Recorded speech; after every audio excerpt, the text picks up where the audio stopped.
नमस्कार दोस्तों, आप सभी का फिर से स्वागत है टेक्नोलॉजी केड़ा चैनल में। और आज का जो वीडियो है वो बहुत ही ज्यादा इंटरेस्टिंग है मेरे लिए, क्योंकि रात भर सोचता रहा एक बात को लेकर कि क्या सच में जो है चैट जीपीटी जो है वो जॉब को खा जाएगा, सभी के इंजीनियर्स की जॉब खा जाएगा। क्योंकि सैम ऑल्टमैन है या एनवीडिया के जो सीईओ हैं या कोई भी वोटेवर, आप लोग ट्विटर पे जाएं, ट्विटर यानी कि एक्स पर जाएं, या आप लोग लिंक्डइन पर जाएं, या आप लोग कहीं पर भी जाएं, सभी जगह एआई चल रहा है। और उसको लेकर बहुत सारी अफवाहें भी चल रही हैं कि ऐसा कुछ हो जाएगा, ऐसा कुछ हो जाएगा। जब आप लोग पहले गूगल पर टाइप करते थे तो आप लोगों के पास बहुत सारे ऐसे ऑप्शंस आते थे जिसमें आप लोगों को परफेक्ट आंसर जो है वो नहीं मिलता था। आज वो परफेक्ट आंसर एआई आप लोगों को दे देता है। तो क्या आप लोग इस बात से घबराते हैं कि सारा काम तो यही कर देगा और हमारा काम जो है हम लोग आगे चलकर कैसे कर पाएंगे? क्या हम लोग एग्जिस्टेंसी जो है वो हमारी बचेगी या नहीं बचेगी? ये सारी बातें जो हैं वो चलती रहती है माइंड के अंदर। तो ये जो बातें आप लोगों के माइंड में चल रही हैं, क्या आप लोगों ने कभी सोचा कि भाई जब एक डिजिटल कैमरा नहीं आया था तब ये सारी बातें आप लोगों के माइंड में, जो एक प्रो जो फोटोग्राफर थे उनके माइंड में आया था कि सारा का सारा काम तो कैमरा ही कर देगा, हम लोगों को अपनी क्रिएटिविटी कहाँ पर दिखानी पड़ेगी? कभी माइंड में आप लोगों ने सोचा है कि जो उस टाइम में उन्होंने क्या सोचा था कि जो प्रोडक्टिविटी हम लोग दे रहे हैं वो जो है कैमरा ही दे देगा, तो हम लोगों की जगह कहाँ बचेगी?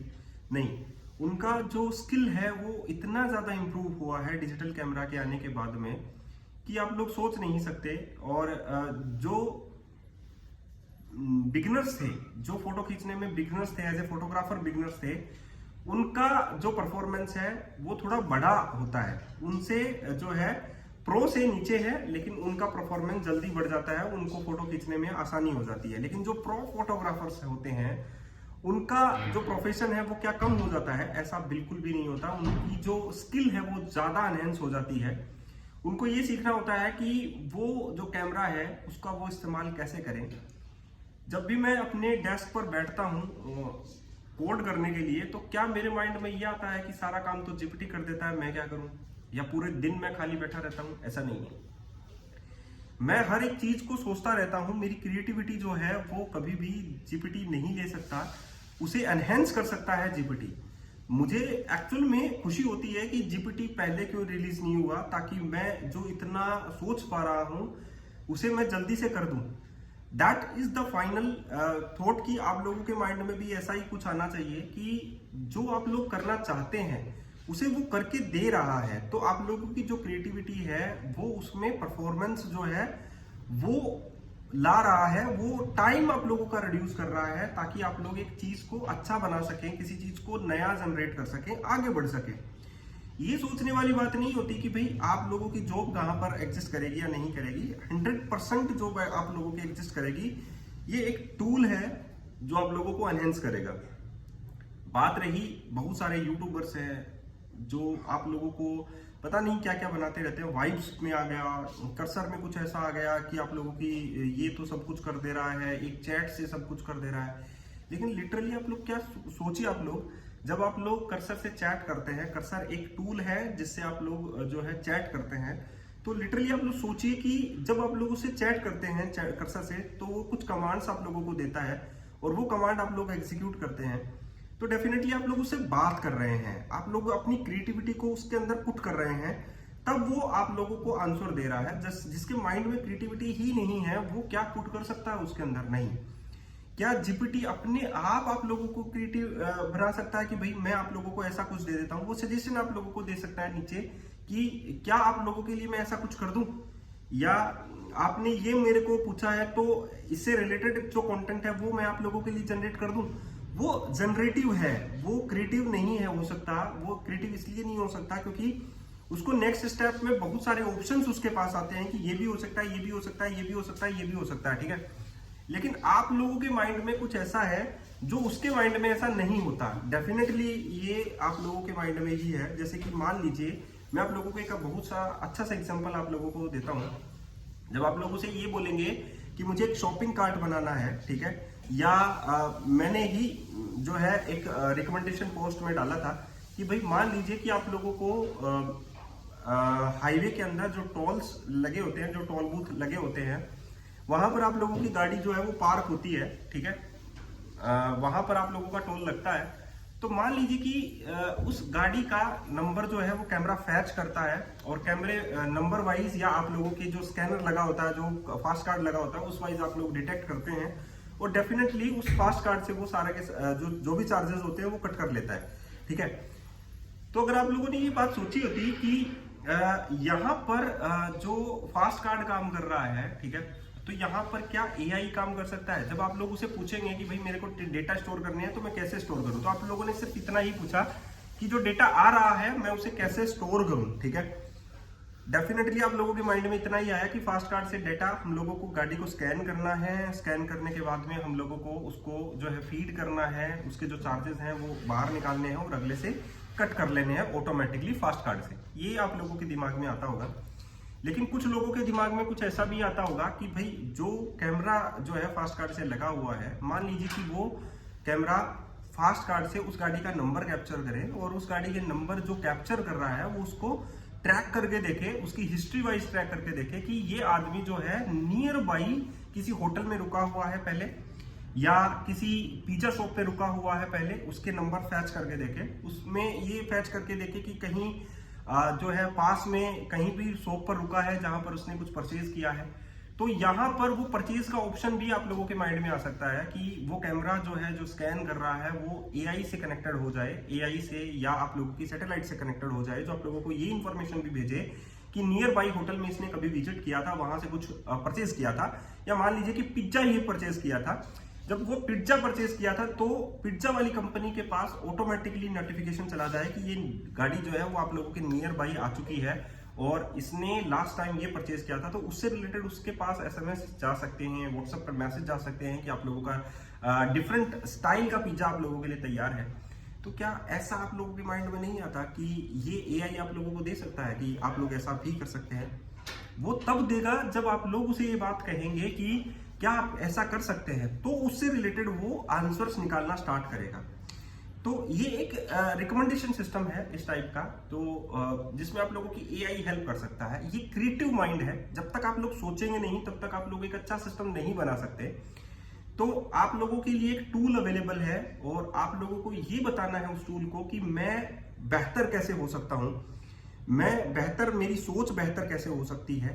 अब आप लोग ये सोचना बंद कीजिए कि मेरी जॉब जाएगी 2025 में क्या होगा, 2026 में क्या होगा। नहीं, जब लिनक्स वाले काम करते थे, विंडोज आया है, विंडोज के बाद में बहुत सारे ऐसे टूल आए हैं जो एनहेंस किया है और उसके बाद में आप लोगों की जो जॉब्स है वो ज्यादा बढ़ी है, ना कि ज्यादा कम हुई है।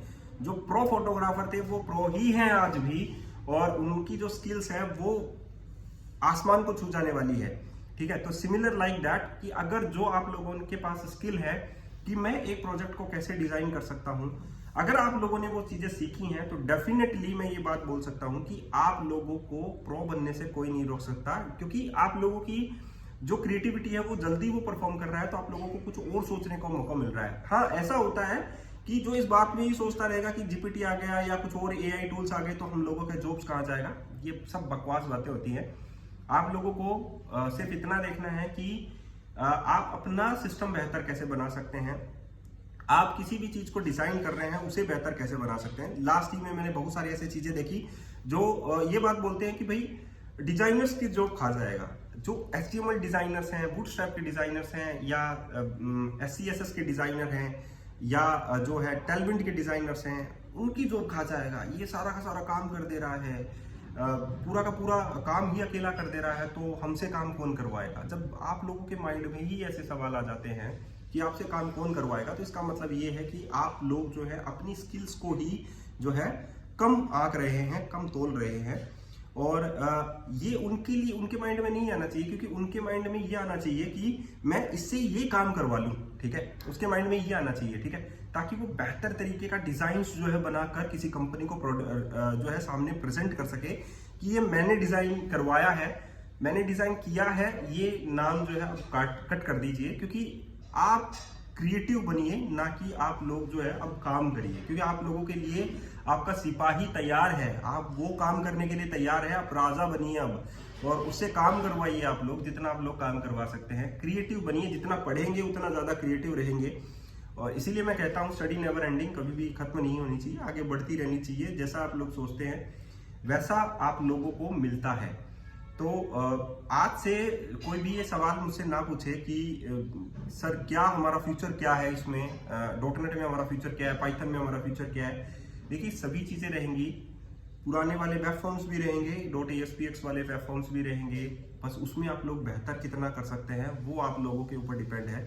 वो आप लोग चाहते हैं तो आप लोगों के पास ऐसे टूल्स हैं, जैसे कि मान लीजिए कि C# है, उसमें लोडर कैसे काम करता है, C# है उसमें आप लोगों की जो असेंबलीज होती हैं वो कैसे काम करती हैं, C# के अंदर आप लोगों की मेमोरी मैनेजमेंट कैसे काम करता है। सोचिए, ताकि आप लोग उस कंपाइलर्स को कुछ ऐसे इंस्ट्रक्शन दे सकें जो आप लोग काम करवा रहे हैं, ठीक है।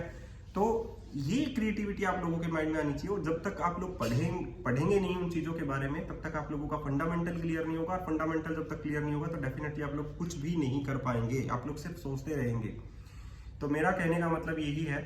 अब बात आती है मेरी मेंबरशिप की, वो मैं जरूर आप लोगों को बताऊंगा कि ये फंडामेंटली जो है वो जो आप लोगों को स्ट्रॉन्ग बनाने के लिए वो मैंने मेंबरशिप निकाल रखी है, और उस मेंबरशिप की फीस जो है वो 800 रुपीज है। अगर आप लोगों को ज्वाइन करनी है तो वीडियो के डिस्क्रिप्शन बॉक्स में जाइए, वहां पर आप लोगों के पास एक गूगल फॉर्म है, उसे आप लोग फिल कर सकते हैं। फाइनली आप लोगों की मेंबरशिप स्टार्ट हो जाएगी। इस मेंबरशिप में आप लोगों को हर एक चीज जो मैं सोचता रहता हूँ वो जरूर मिलेगी। जैसे कि मैंने फुल स्टैक डेवलपमेंट का कोर्स पूरा कंप्लीटली आप लोगों को दे दिया है, चाहे वो रिएक्ट में हो, एंगुलर में हो, ब्लेजर में हो।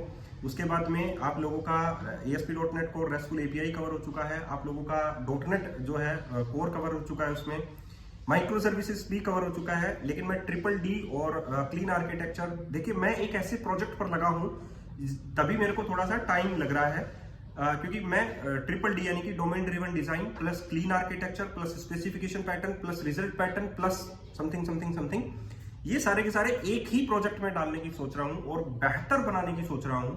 तो इसीलिए टाइम लग रहा है। उसका 4th वीडियो कल तक आ जाएगा और आप लोगों को बताया जाएगा कि देखिए ये कुछ हो सकता है ऐसा, ताकि सभी के जो फायदे हैं वो धीरे धीरे करके आप लोग जो है अपने प्रोजेक्ट्स में भी डालते जाएं, ताकि बड़े लेवल के प्रोजेक्ट्स पर आप लोग अपनी प्रोजेक्ट को स्केल कर सकें, परफॉर्मेंस को बूस्ट कर सकें, एंड देन फाइनली कुछ अच्छा कर सकें। तो ये काम आप लोग GPT से भी करवा सकते हैं, ठीक है। लेकिन करवा सकते हैं, वो करेगा नहीं खुद, वो अपना सजेशन आप लोगों को दे सकता है, लेकिन आपसे बेहतर सजेशन उसको कोई नहीं दे सकता। बस आप लोगों को ये सोच रखनी है। तो जो एनरोल होना चाहता है वीडियो के डिस्क्रिप्शन बॉक्स में जा सकता है, गूगल फॉर्म फिल कर सकता है, एंड फाइनली मेंबरशिप ले सकता है। आज के लिए इतना ही कहूंगा, धन्यवाद।